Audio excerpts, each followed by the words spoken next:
Understanding law. Unless you know your rights and exercise them, you do not have them in effect. Just as if you do not read, you are in practice illiterate. Children have rights, but they depend on adults to exercise them for them. We have denied children the very basic right of life, liberty, and the pursuit of happiness. Anything less for them is tyranny, and anything less of us is ruthless. We have been so concerned about our personal, quote, rights that do not belong to us and we do not deserve, that we have infringed upon the rights of others who do deserve them and should belong to them, but have been unfairly taken. Allowing others to continue living is very basic to human existence.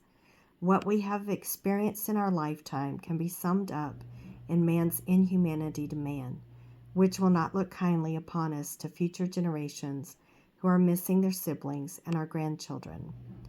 These very rights are already written within our constitutions of state and nation, yet our judicial system has ruled unjustly, and we have not held them accountable, nor have we enacted just laws to enforce these very basic human right principles. Law is a moral code that distinguishes what a society will and will not tolerate. It prevents the rights of one person to infringe upon another. It deters unwanted behaviors by threatening unwanted consequence. And when someone is victimized by another breaking the law, it provides justice for the victim by providing consequence to the perpetrator. It is the responsibility of the courts, judge or jury, through testimony and witnesses, to determine if in fact a crime has been committed, who committed that crime, and the fair consequence for committing it. It is the responsibility of law to lay out clearly what actions are allowable or unallowable by law. A just and fair law does not distinguish who would be guilty if the law is broken. It cannot provide differing scales on who may commit or not commit a crime. It simply draws the line between what is right and what is wrong for everyone, so that no one can be, quote, above the law, but all held accountable by it. Law already does, however, distinguish between intentionally breaking a law and being coerced to break the law. It distinguishes between someone knowingly lying in court and someone who did not have access to the information being asked. It distinguishes between someone who knowingly ran someone over with a car and someone who accidentally ran someone over with a car. It distinguishes between someone knowingly breaking a law and being forced to break the law or unaware of what they are doing. It distinguishes between those perpetrating the act and those victimized by the act. The goal is that the law not be broken.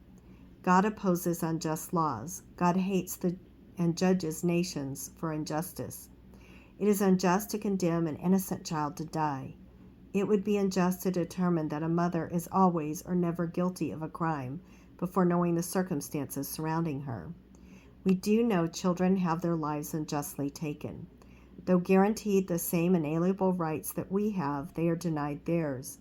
Though among the living they are counted as already dead, because none of us know our lifespan, we cut theirs short, and we justify our actions as if it is merciful to break into someone's house and shoot them because they would eventually die anyway. Though the most defenseless as the least among us, they are afforded the least protection.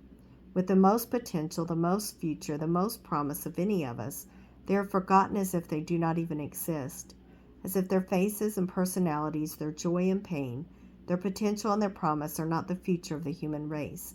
We throw away our legacy and heritage, lying to ourselves that these children are just tissue, which by that definition we all are.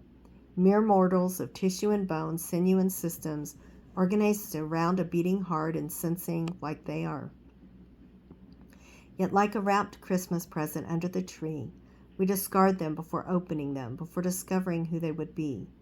The greatest asset to humanity is our children, for without them we are hardly more than anatomical robots working, exchanging tasks for pleasure, devoid of selflessness, of wonder, of innocence, of love.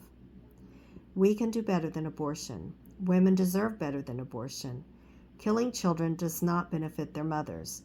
We are wasteful discarding children. We are cruel to experiment on them, to purchase pieces of them, to inject into ourselves lineages of them, and we are foolish for throwing them away. The value of a human being is incalculable. Their inestimable worth that cannot be calculated based on body parts, nor bought and sold as slaves or treated like property, whether by a mother or a doctor. These children have a right to their own bodies, to their own heartbeat, to their own mind, to their own soul. We have no right to deny their rights. We have no compassion until we put our compassion into law. Only then do we mean what we say. The rights for ourselves apply to our posterity, the children who come after us, and their children. These are God-given rights that no human being has the right to take away. It begins with the protection of parents, the medical field, lawmakers, judges, churches, communities, family, and you and me. These basic human rights are not just state and national rights. These are universal natural law. They are written in our hearts if our hearts have not yet turned to stone. We are the posterity to those who wrote them, as are the generations after us. At which generation do we want them to stop applying? Here are the U.S. Constitution and Article Bill of Rights in Colorado with links. Proverbs 18:5. Showing partiality to the wicked is not good, nor is depriving the innocent of justice. 1 Timothy 1:5-10.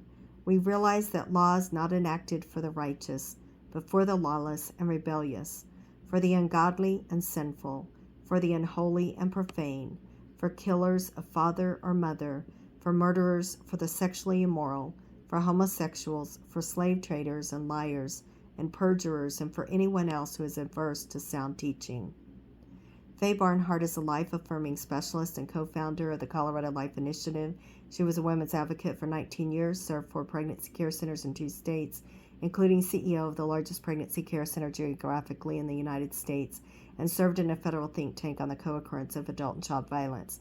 A pre-law student who interned at the state capitol and in media, she graduated with honors and pursued master's work in organizational leadership and a career in communications for international ministry. She began in the pro-life cause in the 1980s, raised her children as a single parent, and is now married with an adopted special needs son and enjoys each of her grandchildren, including a grandbaby who needed life-saving surgery at birth. She accepted Christ as her personal Savior and Lord as a small child and continues her walk with the Lord in daily dependence.